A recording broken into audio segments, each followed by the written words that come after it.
And what you see is that for all the different coloured lines, that's now down to less than a third of what it was back in February, and that for the Tube and National Rail, it's particularly low.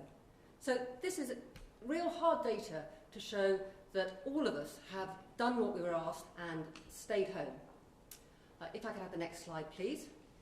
What we see is part of the evidence about how that is working. So this is new UK cases. In blue is people diagnosed in hospital, and in orange is people whose diagnosis has been outside hospital in the second new pillar of commercial swabbing activity. But really and the time goes from 21st of March to the 15th of April. And what I see that encourages me when I look at that slide is 2 weeks now of definitely not increasing anymore. I see a flattened curve.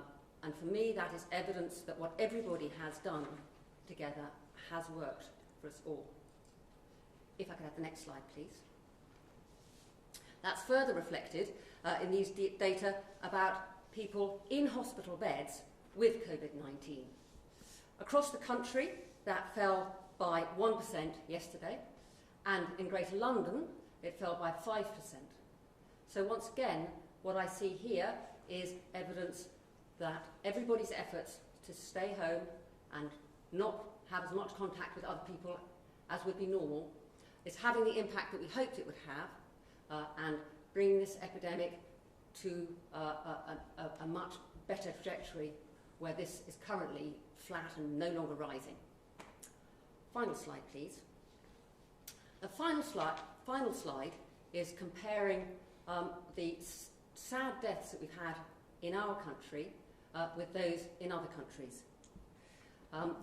These curves are all lined up, so they all start on the day at which each of those countries first had 50 deaths. And you can see the line in dark blue in the middle there is the United Kingdom's trajectory, still climbing. We'd always expected that to still be climbing, even though the number of new cases is starting to flatten off. And that's because these are very lagged data, because of course, sadly, it takes a while for people, first of all, to succumb to this disease, and then secondly, for those cases to be reported. The United Kingdom data there are from Public Health England and from our devolved administrations, and we're watching and hoping that those two will soon start to follow a flatter trajectory. And with that, I think I will stop with today's data. Thanks very much. If we go to questions from the media, the first question is